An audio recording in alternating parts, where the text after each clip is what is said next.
Tidak ada yang serupa. Pertanyaan saya gini. Betulkah Coba ada bahasa Indonesia yang benar kau? Bahasa Indonesia yang benar. Betulkah? Tidak ada yang serupa dengan dia. Laisa kamitslihi syai'un. Ini udah berkali-kali. Oke, pertanyaan saya dari tadi. Tidak ada serupa sama dia ini, macam mana wujudnya ini? Kan itu. Lah, kalau masih bisa kau bayangkan wujudnya itu bukan Tuhan, itu udah setan itu, apalagi jadi manusia. Udah jelas manusia itu bukan Tuhan. Gimana kau ini? Pakai akal makanya. Makanya saya pakai akal, makanya saya cari Tuhannya. Iya, ini ikuti akal yang kau pakai. Ikuti alurnya tadi, ikuti alurnya. Silakan Pak Uwa ini mau kasih ini, silakan ya. Pak Uwa. Ya. Sebelum cari Tuhan, boleh saya tambahkan? Sebelum cari Tuhan Muslim, cari bentuk angin dulu deh. Ya. Tadi disebut-sebutkan bahwa Muslim menyembah batu hitam. Ya. Sebetulnya bukan menyembah. Sebentar saya ngomong. Bukan menyembah. Tetapi menghormati ciptaan Allah. Batu itu tidak dapat dipisahkan dengan bait Allah. Bait Allah itu kan kita lihat di tempat kiblat. Tempat kiblat. Lalu batu itu kononnya itu berasal dari surga. Saya pikir tidak salah, karena semua benda-benda yang ada di muka bumi ini adalah ciptaan Allah. Lalu itu diaturkan, ditaruh di sana. Pada saat menyentuh batu itu, seperti saya pernah ke sana, sempat sentuh, bukan berarti saya sembah. Adapun orang mencium itu bukan berarti telah menyembah batu itu, tidak menjadikan batu itu berhala, tetapi ada usaha manusia, jemaat Allah menyentuh itu, suatu penghargaan bagi dia, kiblatkan, yakin itu adalah sentral pusat penyembahan umat muslim di dunia. Sekali lagi, umat muslim seluruhnya tidak menyembah batu itu, tidak, tetapi menghargai itu adalah ciptaan Allah dan Allah taruh di sana. Gitu. Bukankah batu itu bisa menghapus dosa? Ini, kita kan ada usaha ke sana. Kita ada batu itu kalau bisa menghapus dosa, ya Tuhan dong. Kesempatan untuk menyentuh batu itu bukan berarti batu itu berhala, bukan. Sekali lagi itu begini adalah ya, kalau maksa itu jadi Tuhan yang kita harus jadi Tuhan aja tetap Bang, jadi bukan jadi Tuhan. Batu itu bukan Tuhan. Iya, bukan. Ya coba Pak, ada yang lebih tahu hal ini, coba terangkan Pak. Oke, begini ya Pak Dayak ya, Bang Dayak. Batu itu bukan menghapus dosa, tetapi dia akan menjadi saksi kepada Allah. Ya Allah, pada saat itu dia pernah menjadi tamumu ya Allah, datang untuk melakukan rukun terakhir dalam Islam, yaitu haji. Salah satu yang bisa memberikan kesaksian bukan penghapus dosa, menjadi saksi.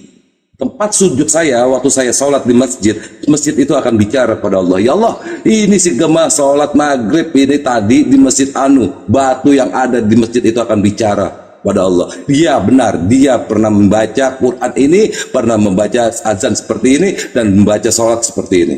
Itu mereka akan jadi saksi, bukan menghapus dosa. Baca lagi hadisnya. Itu menjadi saksi untuk menghapus dosanya, bukan di batu itu penghapus, tapi saksi untuk menghapus dosanya. Saksi Bang, saksi. Tuh lihat si Juan jadi turun ya. Tuh lu jadinya tuh. Iya, lama kami Bang ya. Juan mau diskusi. Iya. Aduh, bukan dituhankan. Berarti kalau bukan batu itu Tuhannya orang kita Muslim, berarti Nabi Muhammad lah Tuhannya orang kita Muslim, gitu. Gimana? Begini, biar dia dengar apa bang. Begini ya Bang ya. Jangan kesimpulan sendiri, brother. Iya benar. Jangan membuat kesimpulan sendiri. Dia, masalah gini Bud, dari tadi saya omongan dia bukan mau gini, bentar Cok. Dari tadi saya dengerin gitu omongannya. Iya. Dia memang nggak mau belajar Islam. Dia mau hujat atau tidak mau mengetahui. Ya udah kamu diam dulu, diam aja, denger dulu lah. Ya, supaya kamu Saya jelas. tahu, makanya kita Tadi udah jawab dijelasin. santai, nyantai. Ayanda maaf ya, saya minta izin dulu. Begini ya, yang namanya untuk Nabi Muhammad SAW, saya udah bilang tadi waktu lagi bicara Pak Don Juan, semabuk-mabuknya orang Islam, dia nggak akan pernah menyembah yang namanya Muhammad SAW. Dia akan menyatakan Muhammad itu adalah sebagai manusia. Kami menyembah itu bukan kepada Rasulullah Muhammad, tetapi kepada Allahu Akbar. Nggak ada di situ Muhammad Rasulullah, nggak ada. Coba kamu datang ke masjid, lihat orang sholat, di situ nggak ada kalimat Muhammad Rasulullah, nggak ada. Allahu Akbar, Sami Allahu liman hamidah, Allahu Akbar, nggak ada. Allahu Akbar Muhammad Rasul, nggak ada di situ. Semuanya kata Allah, paham? Karena kami menyembah kepada Allah. Muhammad itu sebagai pengajar kami, dia dosen kami, dia qudwah kami, contoh tauladan kami. Tanpa dia, saya nggak akan pernah mengerti tentang Islam. Makanya Anda, kalau pernah sekolah, Anda akan menghargai guru Anda yang mengajarkan, Anda mengerti matematika. Aduh. Ingat itu. Oke, Ya, ini begitupun Nabi kami. Ya, lanjut bang. Ya. Ini ada siapa? Seperti Pengikut jalan lurus nih. Sebentar Pak, Iya. Pak Dance, sebentar Pak Dance. Saya ini Assalamualaikum warahmatullahi Tadi wabarakatuh. ngomong. Apakah suaraku sudah warahmatullah. Cukup. Kedengar. Tat. Shalom, assalamualaikum. mau nanya dong? Waalaikum.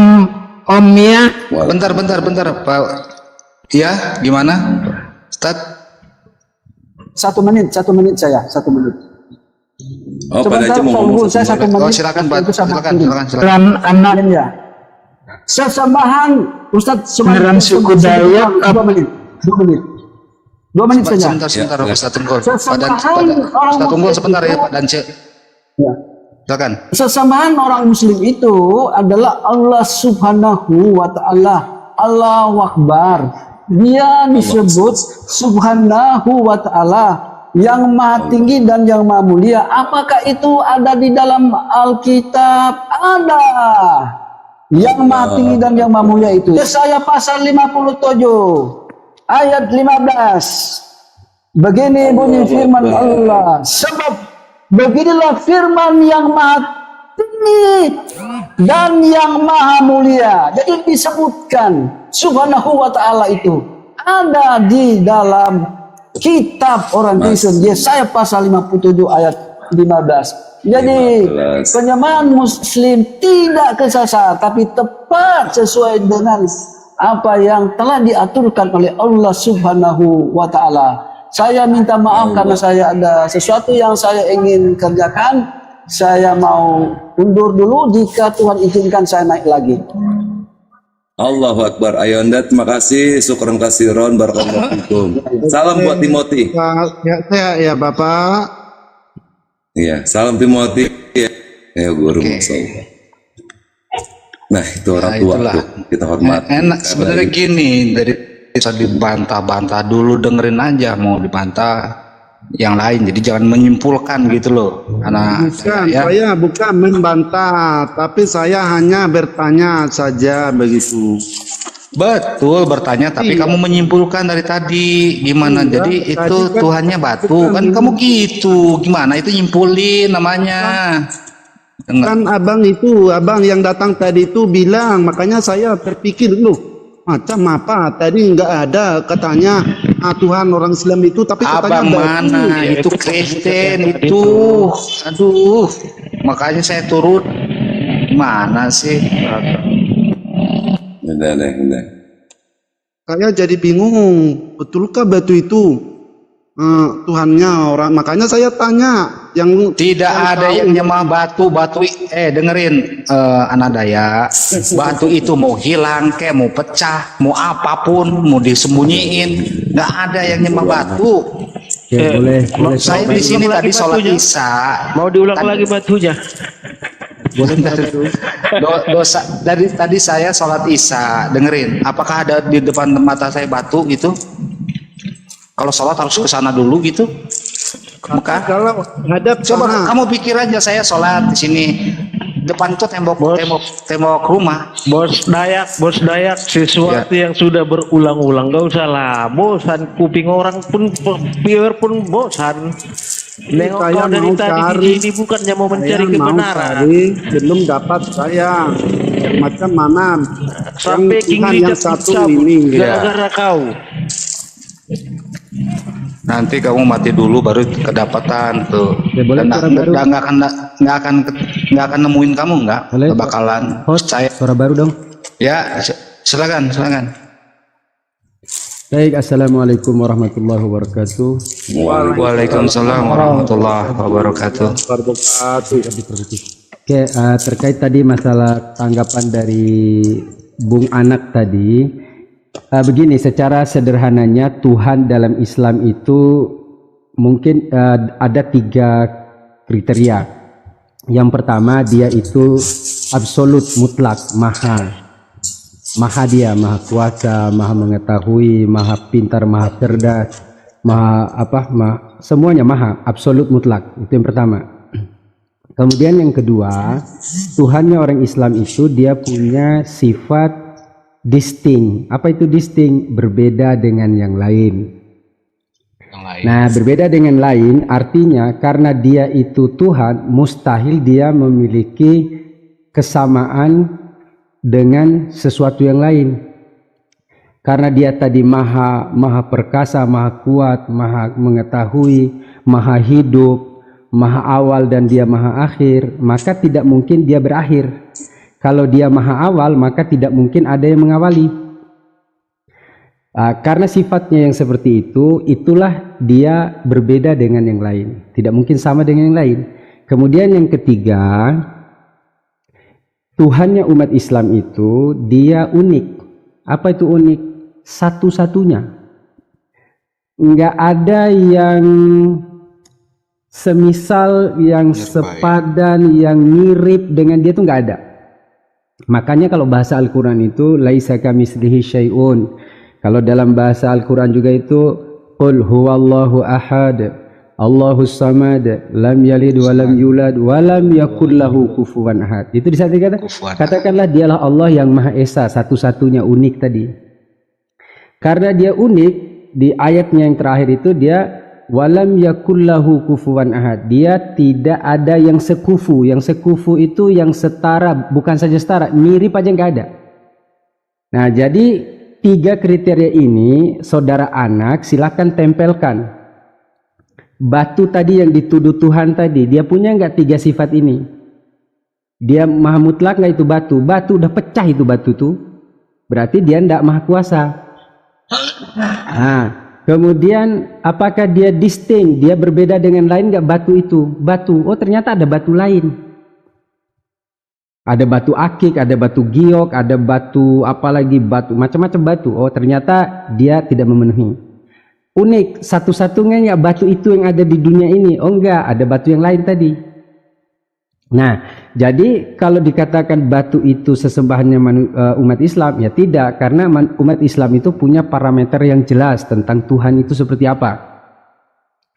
Makanya di sini sebenarnya penting begini, saudara Anak, untuk membahas memang keyakinan itu memang harus didasari 3 konsep dasar. Yang pertama harus membahas dulu tentang konsep ketuhanan, kemudian tentang konsep yang kedua adalah konsep kenabian, kemudian yang ketiga adalah konsep kitab suci. Nah, 3 hal ini itu harus kita fahami dengan akal sehat, bukan tiba-tiba datang, bukan tiba-tiba kita langsung startnya iman. Tidak mungkin, mustahil. Sebagai manusia yang memiliki akal yang sehat, itu mustahil langsung meyakini menerima sesuatu. Contoh, saya kasih minum, saya kasih teman-teman yang ada di Komal ini rain jahe, mau nggak rain jahe? Saya kasih gratis. Tidak ada yang mau, dan jangankan mau, mengerti saja rain jahe itu nggak ada yang tahu kan? Kenapa? Coba kalau saya kasih tahu apa itu artinya rain jahe, maka teman-teman di Komal ini mungkin tidak akan mau.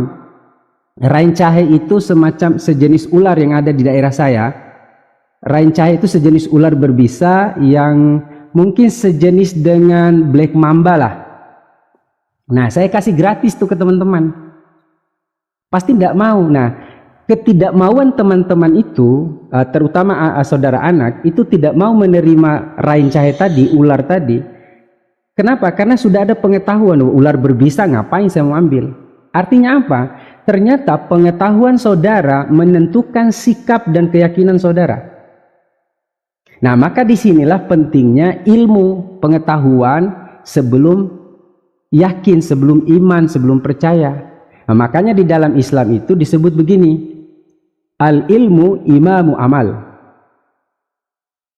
Al-ilmu imamu amal. Ilmu dulu itu baru beramal.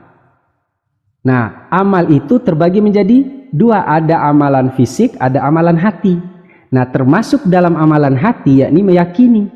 Nah, meyakini ini tidak mungkin langsung kita yakin tanpa ada pengetahuan. Kenapa kita nolak racun? Karena kita ada tahu, ada pengetahuan bahwa racun itu mematikan. Nah, makanya di sini standar keyakinan itu harus punya dasar yang jelas, yakni tadi didasari oleh ilmu pengetahuan dan menguasai 3 komponen dasar dalam keyakinan. Apa itu? Tentang konsep ketuhanan, konsep kitab suci, dan konsep nabi atau rasul. Nah, itu mungkin sedikit penjelasan dari saya, para guru sekalian. Demikian, terima kasih, silakan lanjut. Alhamdulillah, mantap. Mungkin dengan kesabaran sudah dijawab ya. Oke, ini kita kembali ke siapa namanya, pengikut jalan lurus. Silakan, Bang. Shalom, assalamualaikum. Assalamualaikum. Berarti Tuhan orang Muslim itu nggak bisa dijelaskan dan tidak bisa dipahami, begitu ceritanya ini. Ya, lagi Bang. Sebentar ya. Silakan, Pak Abu. Baik, terima kasih. Kalau tidak bisa difahami, ya tidak mungkin kita tidak memahami Tuhan nih. Makanya tadi dengan parameter tadi, dia itu absolut, maha, dia itu mutlak, kemudian dia berbeda dengan yang lain, kemudian dia satu-satunya, itu sederhana. Kita tempelkan saja siapa dia. Nah, kalau kita ke pohon tidak mungkin, kalau kita ke hewan tidak mungkin, kalau kita ke manusia mustahil. Nah, lantas pertanyaannya, siapa si Tuhannya manusia, umat Islam? Nah, makanya di situ dibutuhkan komponen kedua tadi yang saya sebutkan, ya ini tentang kitab suci. Nah, di dalam kitab suci umat Islam itu dikatakan innani anallah, sesungguhnya aku, kata Allah ini dalam firman-Nya itu adalah Allah. Nah, problemnya yang harus kita lakukan adalah menguji kitab suci Al-Quran itu tadi. Benar nggak dia wahyu, benar nggak dia firman? Nah, problemnya sebelum menguji kebenaran Al-Quran, kita tahu apa dulu definisi benar. Kan terkadang kita ini mengklaim, oh Kristen benar, Islam benar, agama A benar, semuanya benar. Tapi tidak memahami apa itu benar. Nah, secara sederhana saya coba memberikan definisi benar itu adalah persesuaian antara pernyataan dan kenyataan. Nah, kita bawa ke kitab suci tuh, persesuaian antara pernyataan dan kenyataan. Kita bawa ke kitab suci Al-Quran tadi. Lihat pernyataan Al-Quran. Lihat pernyataan Al-Quran. Antara pernyataan Al-Quran dan kenyataan benar atau tidak. Nah, kita ambil contoh yang mudah mungkin. Apakah dia benar-benar wahyu atau bukan? Coba lihat di Al-Quran itu, misalnya surat Al-Mu'minun lah. Kita buka surat Al-Mu'minun ayat 12 sampai 14 lah. Di situ dikatakan, ya, di situ berbicara tentang proses penciptaan manusia dari sperma air mani berubah menjadi segumpal darah, darah berubah menjadi segumpal daging, daging berubah menjadi tulang belulang yang lunak, kemudian tulang belulang ini dibungkus dengan daging, kemudian menjadi manusia yang sempurna. Nah, antara pernyataan Al-Quran yang mengatakan proses penciptaan manusia tadi dengan kenyataan sekarang, kita lihat ilmu kedokteran abad sekarang. Bagaimana proses penciptaan manusia? Proses pembentukan manusia di dalam rahim seorang ibu.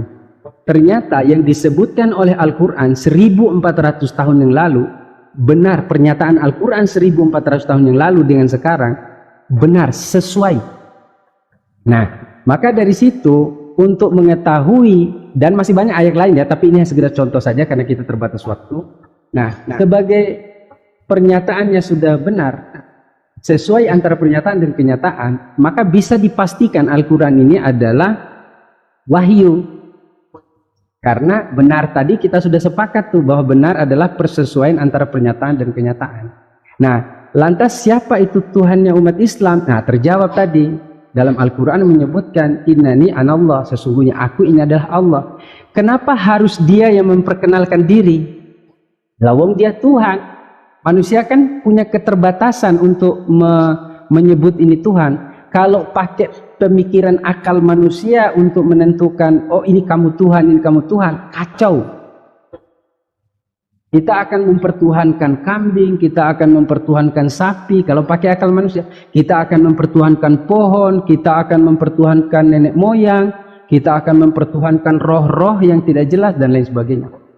Kenapa? Karena Tuhan itu diserahkan, kalau diserahkan kepada manusia. Makanya siapa yang akan memperkenalkan diri sebagai Tuhan? Yaitu Tuhan itu sendiri. Melalui siapa? Melalui Al-Quran, kitab suci. Nah, diuji kitab suci itu, jangan asal terima. Oh, ternyata diuji Al-Quran. Nabinya diuji juga. Harus diuji semua.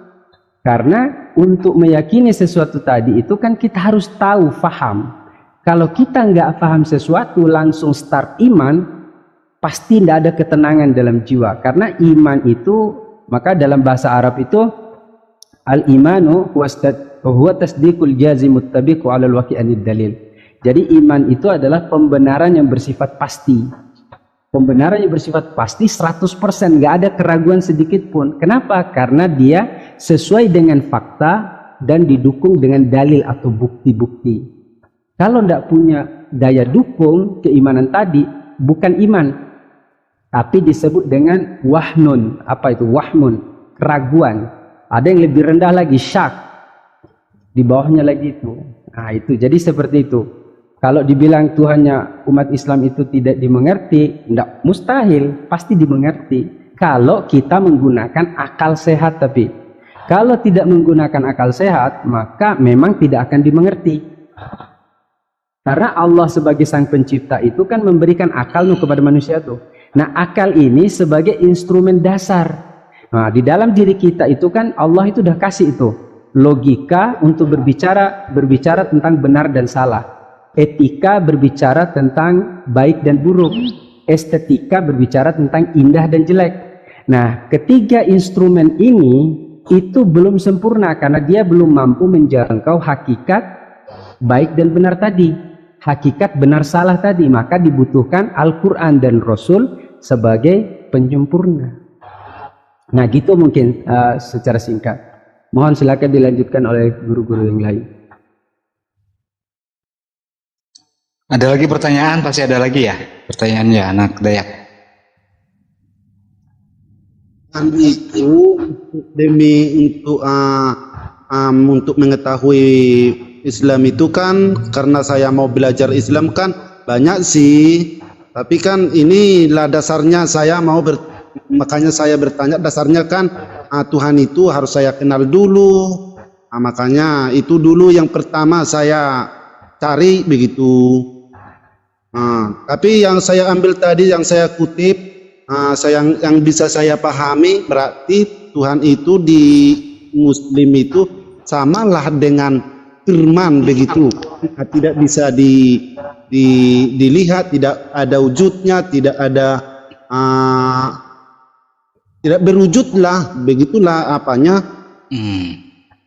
Berarti sama dengan firman lah dia bentuknya itu, bukankah? Begitukah? Oke, boleh saya tanggapi, host? Lanjut. Bang. Baik. Yang namanya Tuhan, kalau tadi kan sudah kita punya definisi tadi, batasan kriteria tadi itu kan, dia berbeda dengan yang lain, dia mutlak, maha gitu, kemudian dia satu-satunya. Kalau dia bisa dilihat, maka dia akan sama seperti kambing. Dia bisa dilihat juga kan, kambing bisa dilihat, batu bisa dilihat. Makanya pahami dulu tiga itu tadi, Bung Anak. Ya, Itu tadi, makanya saya bilang karena tidak bisa dilihat, tidak bisa diraba atau tidak bisa apa. Makanya saya bilang berarti Tuhan itu seperti pengertian saya firman begitulah. Oke, atau firman. roh begitulah. Oke.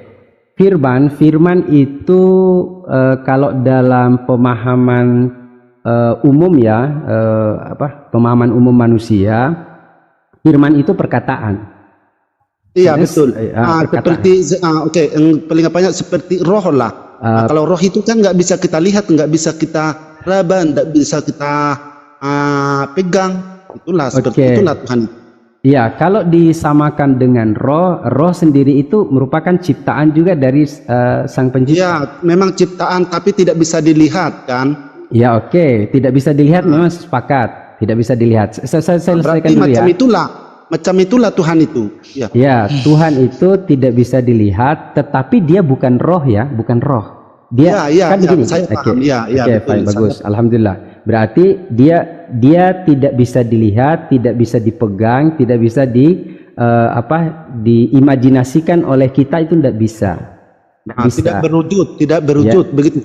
Itu yang perlu juga saya luruskan, istilah wujud. Wujud itu bahasa Arab, artinya ada. Kalau bahasa Inggrisnya itu existential, bahasa Indonesianya itu ada. Tuhan itu berwujud, berada, dia punya keberadaan, dia punya eksistensi, Cuman zatnya, mohon maaf nih kalau kita sebut benda itu yang tidak tampak, tidak terabah, tidak terjamah. Nah, ini juga saya perlu kasih tahu, maaf saya sharing.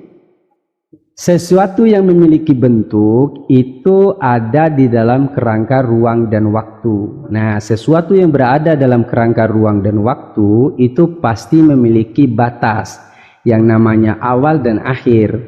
Nah, kalau dia masih berada dalam kerangka ruang dan waktu, dia pasti punya keterbatasan, dia terbatas. Sementara Allah itu tadi, dia tak terbatas. Dia berada di luar kerangka ruang dan waktu. Makanya kalau ada dalam perkataan-perkataan atau firman Allah sendiri, atau misalnya cerita dalam Al-Quran itu, misalnya Musa melihat api, kemudian Musa ingin melihat Allah, kemudian Allah mengatakan, coba lihat gunung itu. Kalau gunung itu masih di tempatnya, maka kamu bisa lihat saya. Ternyata gunung itu hancur. Musa pingsan. Nah, ini sebagai gambaran, dan saya yakin mungkin ada sedikit kemiripan kisah-kisah yang ada di dalam Al-Quran maupun di dalam Kristen atau Katolik. Tapi poin pentingnya adalah satu yang kita sepakati, bahwa Tuhan itu dia harus mutlak, distinct, berbeda dengan yang lain, dan dia satu-satunya. Kalau kita pahami dengan akal sehat, ya pasti itu akan kita terima dengan nalar yang sehat dan kepala dingin. Kemudian tadi yang masalah istilah wujud, banyak memang saya jumpai di Komal itu sering menggunakan Tuhan itu tidak berwujud, berarti dia berwujud. Makanya ada istilah dalam bahasa Arab itu, ada namanya wujud, ada namanya mahia. Wujud itu keberadaan, eksistensi kalau bahasa Inggrisnya. Dia ada gitu loh. Nah, kalau mahia, esensinya, apanya? Contoh, batu, ada nggak? Ada. Esensinya batu gimana? Ya itu, ada yang hitam, ada yang keras gitu kan. Hitam, keras, berat. Nah, itu esensinya batu. Nah, sementara Tuhan itu dia punya wujud, tapi esensinya juga dia punya, cuman tidak bisa dijangkau oleh kita manusia ini. Jangankan kita, Musa sekelas nabi saja, atau dalam Islam itu Nabi Muhammad SAW dalam Islam itu dia tidak bisa melihat Allah secara langsung ketika Isra Mi'raj. Nanti pembahasan lain ya, Isra Mi'raj itu dia terhalang oleh cahaya. Contoh sederhana, kalau kita lihat matahari secara langsung tanpa alat perantara, kita tidak akan mampu melihat inti matahari. Kenapa? Karena saking kuatnya cahaya matahari. Nah, contoh seperti itu. Jadi kalau untuk melihat Tuhan itu ya mustahil. Karena berbeda dimensi kita. Beda dimensi, dan mohon maaf ya, kalau mungkin bahasa pendekatan itu beda dimensi. beda apa ya, beda ruang lah bahasanya. Sebenarnya tidak beruang sih, tapi untuk memudahkan pemahaman. Jadi bedakan antara wujud dengan esensi, mahia, wujud dengan mahia. Jadi istilah memang menjadi polemik juga. Nah, ini untuk sementara. Silakan dilanjutkan oleh. Oke, sebelum di anak Dayak, kayaknya kepanjangan juga nih sama anak Dayak terus saya. Assalamualaikum warahmatullahi wabarakatuh, Bang Abu. Waalaikumsalam warahmatullahi wabarakatuh. Ayo kita nyanyi sekarang, capek saya nih. Pak, Jangan Bang. Itu kan demi Dia diam dulu, saya lagi ngobrol sama Ustadz saya ini. Assalamualaikum. Aduh, Bang Abu nih udah lama nggak nongol-nongol Ini kemana aja. ini ada siapa namanya di bawah, saya Bang udah Budi. kasih udah ngasih mantanku dinasti nih. Ayo naik. Kita buktikan bahwa Al-Quran itu kopi dari Habib Bibal gitu. Mau naik. Lanjut, Bang. Ya, lanjut. Oke, saya tadi Silakan, Bang sudah mengerti macam mana Tuhan orang kita Muslim itu. Nah, makanya saya sudah paham lah sikit-sikit, biarpun tidak segitu pahamnya kan saya, tapi bisa nalar saya. Berarti saya bisa bilang macam nggak ada bedanya sama orang Kristen kan, sebelum menjelma sama Yesus. Jangan Nah sepakat kan dengan orang Kristen. makanya disimpulkan lagi Bukan. balik lagi gitu. Ini sebelum ada Yesus kan kami menyembah Tuhan yang satu juga kan begitu. Sebelum ada, berarti kami itulah Tuhan itu. Nah, sebelum ada Yesus lah kan. Sebelum ada Yesus berarti Yesus setelah ada baru menyembah Yesus gitu. Iya. Gimana? Oh. Kan sebelum ada Yesus kan, nah orang pasti beriman juga kan gitu. Nah, berarti macam itulah wujud. Ya beda lah. Sebelum ada Yesus nyembah siapa? Hah? Oke, Sebelum ada Yesus nyembah siapa? Menyembah Tuhan. Nah itu Tuhannya siapa namanya? Jangan dibalikkan lagi ke Yesus. namanya Tuhan. Oh, namanya Tuhan. Iya. Kasihan ini siapa pengikut jalan lurus nih. Ini kan Kristen juga nih. Setelah dulu, saya sudah paham. Nah, kan sudah dapat saya Tuhan orang Muslim itu. Ya. Jadi tujuan saya yang mau masuk Muslim itu, tujuan saya setelah masuk Muslim kan harus ke surga lah, kan itu. Setelah saya masuk Islam nanti saya harus masuk surga lah maunya begitu. Kalau saya tidak Muslim, tidak masuk Muslim kan, tapi tidak masuk surga kan ya sia-sia kan, sia-sia. Jadi yang saya tanyakan, surga orang kita Muslim itu macam mana yang saya dapatkan nanti begitu. Pasti Bang masuk surga Bang, selama Abang taat kepada perintah Allah, sami'na wa ta'na, taat kepada perintah Allah, saya jamin Abang pasti masuk surga. Kata Allah, karena Tuhan kami nggak pernah salah. Ya betul masuk surga katanya. Tapi yang macam mana surga ini? Yang pasti surganya nggak ada perang. Iya, oke. Yang pasti surganya tidak ada perang naga. Loh, kemana ini? Saya bingung. Surganya Kristen gimana? Surganya Kristen. Tahu nggak tahu kan Bang? Jadi kamu harus tahu dulu sebelum kamu gini. Sebelum tahu surganya Islam, kamu tahu nggak surganya Kristen gimana gitu loh. Yang saya pahami, surga orang Kristen itu di sana tidak ada lagi dosa, tidak ada lagi duniawi. Di sana itu hanya memuji Tuhan, Itu yang saya pahami. Oke, Tidak ada kalau lagi di dosa.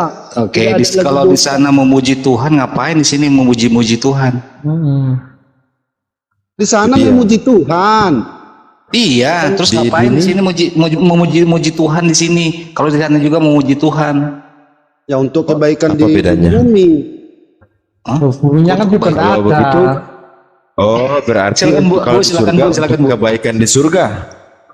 Ya macam itulah pemahaman saya. Saya kurang pas Oh, untuk menjelaskannya. Saya kurang pas untuk enggak. menjelaskannya. Kalau sudah Jadi masuk surga, Jadi- yang saya mau tahu, surganya orang, Sebentar Bang Andi, biar Bang Abu, silakan Bang Abu. surganya saya orang tak Muslim itu macam memperdalam mana? saja. Gitu. Jadi surga itu kan kita tahu segala bentuk kenikmatan di situ. Nah, kenikmatan yang ada di bumi kita akan rasakan pula di sana. Tapi itu sebagai balasan apa yang sudah kita perbuat. Nah, jadi kalau surganya orang Kristen, ya dia memuji Tuhan dari langit, dari bumi sampai ke langit. Jadi tidak ada kenikmatan lain yang dia nikmati kecuali hanya memuji Tuhan, begitu. Dan itu berlangsung terus-menerus. Begitu, Bang. Ya di sana tidak ada lagi dosa. Ya jelas lah kalau dosa di neraka, kalau yang tidak berdosa di surga, itu sudah jelas. Itu pasti, Bang. Kalau memang Abang berpemikiran bahwa di surga tidak ada dosa, berarti di neraka ada kebaikan. Iya enggak, anak Dayak? Ya. Oh iya, berarti di neraka ada kebaikan. Nggak ada orang jahat semua Iya, di situ. iya jelas kalau konsep pemikirannya bahwa di surga itu tidak ada lagi dosa. Nah, berarti kalau memang begitu di neraka masih ada kebaikan. Ayo, pusing kan? Paham maksud saya? Kalau doktrinnya bahwa di surga itu ya sebentar ya. Sebentar ya, Bang. Kalau konsep pemikirannya bahwa di surga itu tidak ada lagi dosa, ya ngapain neraka diciptakan? Udah jelas sih di neraka tempat orang berdosa, di surga bukan tempat orang berdosa. Jadi nggak perlu dijelaskan di surga itu tidak ada lagi dosa, nggak perlu. Karena memang surga untuk bukan tempat orang berdosa. Nah, satu lagi saya tambah ya. Kalau memang di surga itu masih ada ibaratnya apa? Hanya memuji-muji Tuhan, bagaimana dengan di neraka? Dibakar, disiksa. Mereka nggak sempat memuji Tuhan juga. Mana ada lagi? Udah dia berdosa. Ya berarti perbuatan di dunia ini menentukan dia nanti di sana. Nah sekarang kalau dia juga memuji Tuhan di dunia, terus ada orang yang masuk surga juga memuji Tuhan di dunia. Lah begitu mati, lo yang memuji Tuhan ini ada yang masuk neraka, ada yang masuk surga, gitu. Tidak, yang memuji Tuhan di bumi ini percaya sama Tuhan, yang masuk surga lah. Yang nggak percaya masuk neraka. Coba tanya orang Kristen, apakah mereka itu percaya nggak Yesus itu Tuhan? Percaya. Nah, terus kenapa harus ada neraka gitu loh, Bang? Apa neraka di untuk membedakan apa neraka di Boleh saya enggak. Gini, apakah neraka disiapkan buat orang-orang yang tidak mengimani Yesus sebagai Tuhan? Bang, Iya. neraka itu dimasuki oleh orang-orang yang tidak mengimani Yesus sebagai Tuhan. Berarti Abang membuat satu pernyataan bahwasanya seluruh orang Kristen masuk surga, begitu? Iya, yang percaya sama Tuhan. Loh, ini percaya loh. Sekarang saya tanya, adakah orang Kristen yang nggak percaya Yesus sebagai Tuhan? Saya mau tanya. Semua orang Kristen percaya. Oke. Berarti dasar dia mempercayai Yesus sebagai Tuhan itu memasukkan dia ke surga, benar? Ya. Oke. Kalau dia berbuat jahat,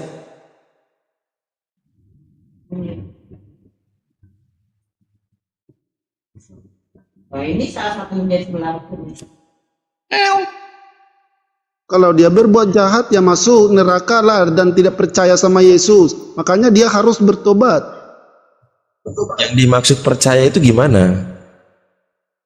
Mengakui Tuhan Yesus. Udah, saya tanya, apakah ada orang Kristen hari ini yang nggak mengakui Yesus sebagai Tuhan? Tidak ada. Arti masuk surga dong harusnya. Iya, harus masuk surga. Harusnya. Tapi kalau dia berbuat jahat,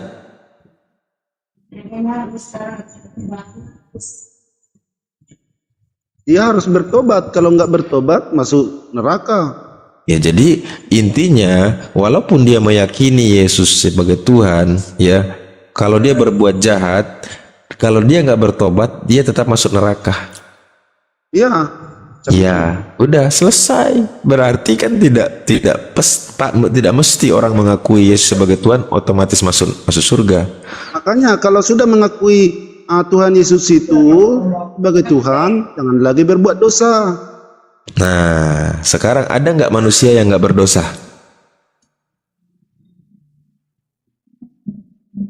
Tidak ada. Ada. Ada manusia yang tidak berdosa. Yesus. Nah, berarti Yesus yang tidak berdosa. ya Yesus berarti bukan manusia, Bang. Manusia dan juga Kalau manusia Tuhan. pasti dia akan berbuat dosa. Itu manusia, Bang. Kalau manusia nggak berdosa, berarti dia bukan manusia, Bang. Dia Tuhan. Yesus itu kan kalau menurut kami dia 100% manusia, 100% Tuhan begitu. 200% dong. Berarti yang mati di salib itu Tuhan. Manusia. Lah, Kemanusiaannya yang mati. iya, kalau dia punya sisi kemanusiaan ya. Iya. Ya, sisi kemanusiaan yang namanya manusia 100% pasti dosa, pasti berbuat salah. Kenapa nggak diterima itu? Yesus nggak ada berdosa. Ah, ketika dikatakan berarti Tuhan mati, dia manusia. Jadi, abang, ketika abang ingin membuat satu statement, abang harus berdasar pada Bible abang. Nah, konsep 100% manusia, 100% Tuhan itu nggak ada dalam Bible, bang. Coba cari deh, bang. Ya, tapi dia Tuhan itu sendiri, firman.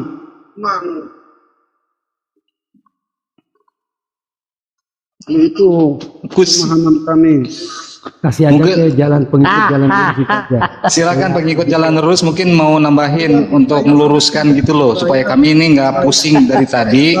Saya sudah bilang tadi, saya tidak Sebentar, Terima kasih, anak Dayak kasih anak Dayak sebentar. Iya, anak Dayak bentar. Kasih kesempatan ini pengikut jalan lurus. Kasihan gimana dari tadi. Ini pendeta benaran ini anak Dayak. Pendeta benaran yang ngomong ini. Sama-sama. Oke. Saya mau tambahkan ya memang anak Dayak ya mesti belajar lagi ya. Ya memang surga itu ya jelas juga dalam Kristen ya. Kemudian kalau kita berbicara tentang surga, memang bukan cuma menyembah kepada Allah. Ya memang itu utamanya menyembah, tetapi tentunya ada kenikmatan yang diberikan oleh Allah di dalam kehidupan kita manusia ketika kita masuk dalam surga, seperti yang tercatat di dalam 1 Korintus pasal 2 ayat 9. Dikatakan seperti ada tertulis, apa yang tidak pernah dilihat oleh mata dan tidak pernah didengar oleh telinga dan yang tidak pernah timbul di dalam hati manusia, semua yang disediakan Allah untuk mereka yang mengasihi Dia. Jadi tadi juga dikatakan ya iman ya, memang iman itu bukan hanya sekedar beriman, percaya. Iman itu harus diikuti oleh penurutan. Ketika kita beriman kepada Yesus, pasti kita akan mengikuti akan perintah-perintahnya. Jangan hanya percaya. Percaya itu belum menjamin. Setan juga itu percaya. Ya, makanya tadi saya bilang itu. Sebentar kamu, sebentar ya. Beri kesempatan, saya sudah sejak tadi saya kasih. Oke, itu sebabnya Yesus akan katakan kan, bukan setiap orang yang mengatakan yang Bukan setiap orang yang berseru kepadaku Tuhan, Tuhan yang akan masuk dalam kerajaan surga, melainkan dia yang melakukan kehendak Bapakku di surga. Jadi berimannya penting, tetapi iman itu juga harus diikuti oleh perbuatan. Jadi iman tanpa perbuatan itu sama dengan mati. Ya, jadi itulah yang menjadi dasar daripada orang Kristen. Ya, surga itu adalah indah, ya. Tak terbayangkan keindahan yang disediakan oleh Allah bagi kita semua. Yang tentunya yang percaya kepadanya, ya. Tapi seperti tadi saya katakan, ya, bukan sekedar hanya percaya, setan juga percaya ada Allah, tetapi apakah dia menurut? Nah, itu masalahnya, ya.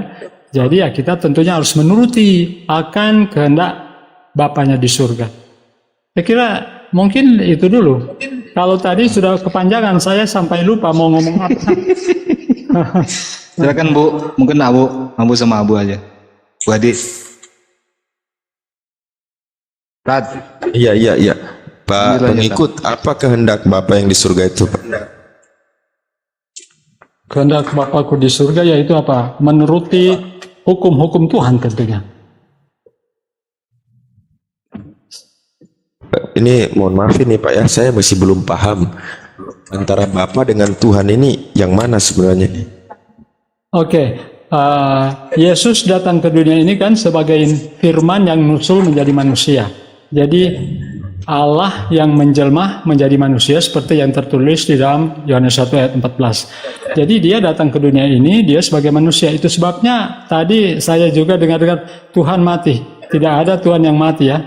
Jadi Yesus mati itu sebagai manusia. Itu sebabnya dalam ayat-ayat dikatakan dengan matinya sebagai manusia. Bukan mati sebagai Tuhan, karena Tuhan tidak pernah mati. Tidak ada Tuhan mati. Begini tapi Pak, manusianya yang mati. apa yang Bapak pahami dari kata menjelma? Menjelma, menjadi manusia. Enggak, Jadi, apa yang Bapak ketahui dengan kalimat menjelma, kata-kata menjelma itu? Menjelma sama ya kita bisa samakan dengan inkarnasi. Ya, jadi inkarnasi. menjelma itu adalah berubah dari satu bentuk ke bentuk yang lain. Dari Allah menjadi manusia. Berarti ketika itu turun ke bumi, Allah yang turun ke bumi, berarti Allah sudah berubah menjadi manusia. Menjadi manusia. Berarti firman yang nusul menjadi manusia. Sebentar Bang. Ini kan Bible bahasa Indonesia, Pak. Kita juga belajar bahasa Indonesia tentang gramatikal bahasa Indonesia. Kata-kata dalam bahasa Indonesia memiliki makna, arti kita tahu semua. Punya pola, kalimat dan lain-lain. Oke. Ketika berubah atau menjelma dari satu bentuk ke bentuk yang lain, berarti bentuk yang tadi sudah tidak ada, Pak. Ya, ini kalau di Yohanes 14 ya, saya bacakan Yohanes 1 ayat 14, firman itu telah menjadi daging ataupun manusia dan diam di antara kita. Ya, dan kita telah melihat awalnya tadi Bapa Allah jadi firman. Firman jadi manusia dan tinggal. Nah, itulah penguatnya, Pak. Penguatnya di situ berarti keberadaannya diketahui. Karena awalnya dari sorga, keluarkan firman jadi manusia dan manusia tinggal di bumi. Ini polanya jelas ini. Berarti awalnya tadi kepompong, ya kan? Ulat, kepompong, kupu-kupu. Apakah kepompongnya masih ada? Sudah tidak ada ya kalau tidak ada. Ya, seperti itu konsepnya. Berarti ketika Yesus mati, otomatis Tuhan mati karena Tuhan tadi sudah jadi manusia. Kita tidak bisa samakan dengan kupu ulat jadi kepompong. Ulat berarti Bapak cari kalimat yang lain. Jangan pakai kata menjelma, Pak. Ini menjadi manusia sama kan? Menjadi manusia. Jadi Allah menjadi daging atau manusia. Pohon menjadi kayu. Kayu menjadi kursi, meja, itu kan? Itu tidak bisa disamakan seperti itu ya. Saya tidak boleh samakan lagi berarti. Firman itu telah menjadi kira-kira Pak, ada kalimat dalam bahasa Indonesia yang itu khusus bagi Tuhan, itulah. Ya, kalau di Yohanes 1 ayat 14 seperti itu. Kalimat khusus bagi manusia dalam bahasa Indonesia, bagi Tuhan dalam bahasa Indonesia, supaya tidak bisa kita pahami sesuai dengan kalimat yang itu khusus untuk bagi Tuhan aja. Kita hanya lihat saja di Yohanes 1 ayat 14. Yohanes 14. Itulah Pak. Saya pernah bertanya. Manusia. Saya pernah bertanya sama teman-teman Kristen. Untuk memahami Bible, kita perlu belajar bahasa apa? Di Indonesia nih.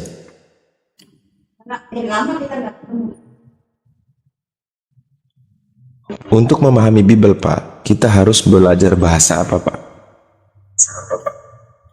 Bahasa Indonesia, bahasa Inggris juga, dan bahasa aslinya.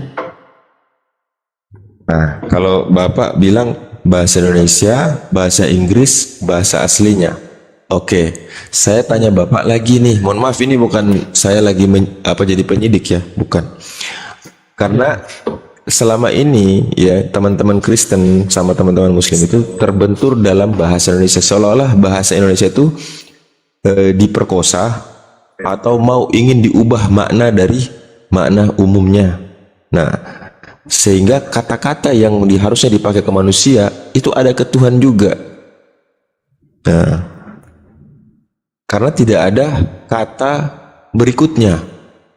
Contoh, dia Tuhan. Nah, itu kan jelas. Kalau cuman dia dalam bahasa Indonesia, dia itu mau dia laki-laki, dia perempuan, dia yang berakal ya, pastinya berakal. Dia Tuhan atau dia apa? Itu nggak bisa. Nah, sehingga saya bertanya untuk memahami Bible harus berbahasa apa? Nah, Bapak tambah tadi bahasa Inggris, bahasa aslinya. Bahasa asli dari Bible itu apakah bisa dimaknai dari sisi makna dengan bahasa Indonesia ketika berbicara tentang nama Tuhan?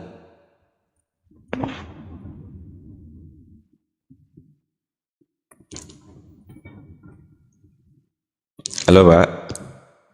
Halo, ya. Ya, Bapak paham maksud pertanyaan saya. Apakah dalam bahasa aslinya Bible itu bisa dimaknai dalam bahasa Indonesia itu nama Tuhan gitu? Maksudnya? Apa bahasa aslinya Tuhan itu? YHWH kan kalau dari bahasa Ibraninya Yahweh.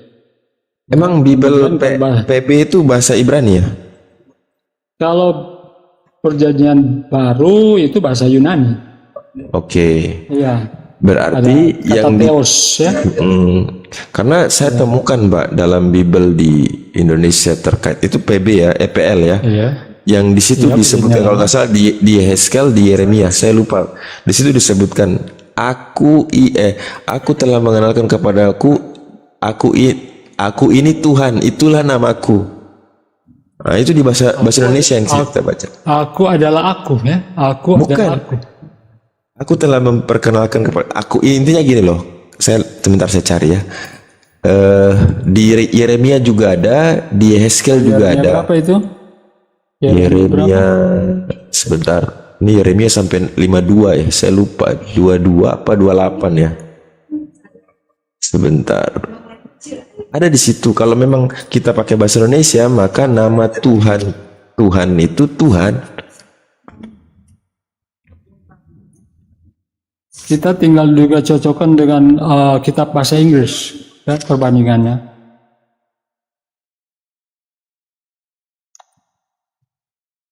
Yeremia pasal berapa Pak? Bentar Pak, saya lagi cari juga ini, saya nggak hafal.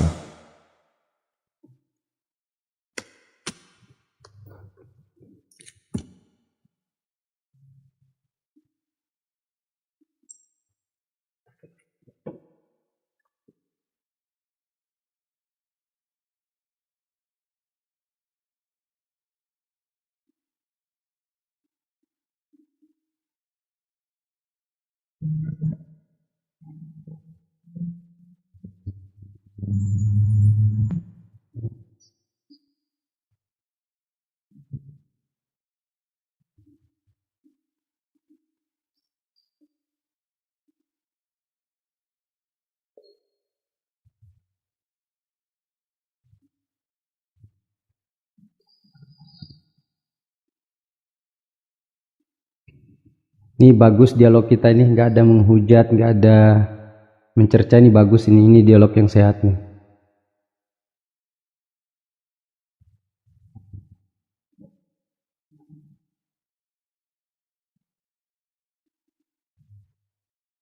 Sebentar Pak, di Yehezkel ada, di Yeremia ada, tapi saya lupa itu.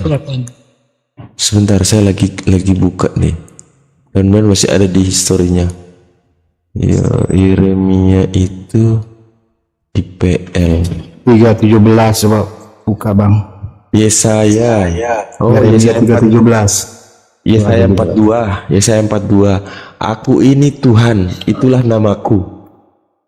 Yesaya 42:8. Kalau bahasa Indonesianya saya baca gitu. Aku tidak akan memberikan kemuliaanku kepada yang lain atau kemasyhuranku kepada patung. Yesaya 42 itu di PL ya.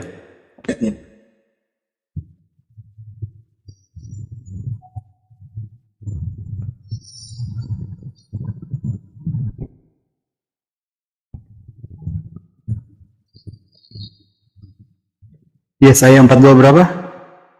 8. Oke, oh iya ya udah. Oh iya udah. Yeremia pun ada tuh Bang. Di Yeremia juga ada. Ya. Nah, itu kita pakai bahasa Indonesia, berarti kita harus merujuk kepada bahasa aslinya yaitu Ibrani kalau PL ya. Ya, di sini di bahasa Inggrisnya I am the Lord, that is my name. Okay. What the mean of Lord? I am the Lord, Lord sini. What the mean of Lord? Tuhan. Lord Tuhan, God. Iya, Tuhan Allah ya, Tuhan Allah. Jadi Allah dan Tuhan Allah. Lord itu Tuhan, God itu Allah. Iya, itu sebabnya ada kan Tuhan Alamu, ya, sembahlah Tuhan Alamu, your Lord and your God, ya, Tuhan Alamu ya, your Lord God. Coba Tuhan Alamu. Bang Budi coba. I am the Lord, that is my name. Silakan yang lain.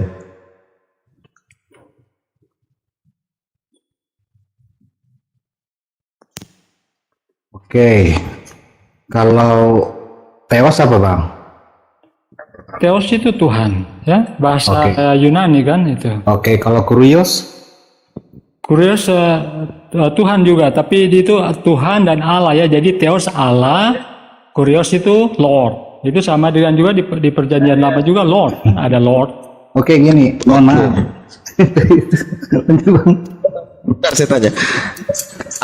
Kenapa harus membedakan antara Lord dan God, antara Kurios dan tadi Theos? Ya itu. Jadi di sini ada sebetulnya kan ya sama saja Tuhan dan Allah itu, karena di sini juga dikatakan Lord di perjanjian lama ya. Di banyak seperti ya contohnya ya, saya baca di Yesaya juga pasal 40, Yesaya pasal 40 ya, Yesaya pasal 40 ayat 27. Why sayest thou, O Jacob, and speakest, O Israel, my way is hid from the Lord, and my judgment is passed from my God. Ya. Jadi Lord, God itu di perjanjian lama sebetulnya hampir sama. Iya, Di perjanjian lama. Begini, ya. Artinya kalau saya pahami ya, kalau penggunaan kata Lord itu berarti di dunia, untuk yang ada di dunia. Kalau God itu yang tidak terlihat, yang ada di surga, gitu ya Bang? Enggak juga, sebab ketika sama aja ya? Iya, ya. Nah ini yang menjadi pertanyaan saya Bang, kenapa bisa kalau sama, kenapa harus ada dua kata gitu, Lord, God? Lord juga kan bisa penguasa. Lord juga kan bisa penguasa, ya, penguasa. Ya, Kalau God, Allah juga itu bisa penguasa dan pencipta. Kalau God? Ya, juga Allah dan pencipta. Sebetulnya hampir sama saja kalau mau dilihat di kitab perjanjian lama. Karena mereka menggunakan juga Lord dan God. Di situ tidak ada perbedaannya ya kalau saya mau lihat. Oh begitu ya. Jadi penggunaan kata Lord dan God ini tidak punya perbedaan.